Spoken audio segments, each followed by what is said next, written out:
Hey, so it's been a little while. It's been probably about a month since I've done a video because not much has happened and summer vacation happened and etc. etc.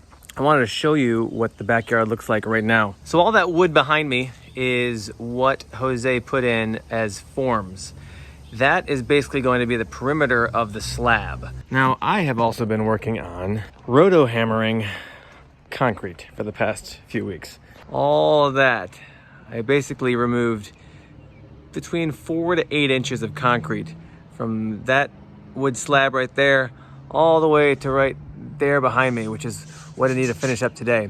This big hunk of concrete right here, all of that is part of the footing of the existing house, and it's stuck out. This all needs to go because the new wall is actually going to be built right here, and it needs to rest on the grade beam underneath it.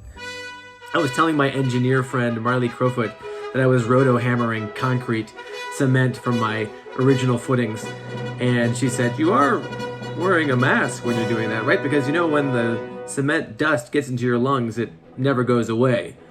And I was like, "Yeah, of course I am." Oh man, look at this. Almost done. Just that little section right there.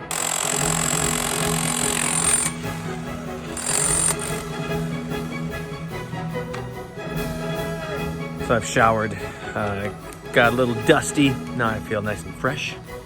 And you can see it's all gone. What did we learn today? Well, I learned that it takes a long time to roto-hammer concrete. Man, oh man. And also it gets very, very dusty and it's very, very loud. So there's 3 things you're gonna need if you ever find yourself roto-hammering concrete. 1, get a really good mask, something that's gonna filter out all of that bad cement dust that you don't want going into your lungs. 2, a good pair of earplugs because you don't wanna damage your eardrums. And 3, a lot of time.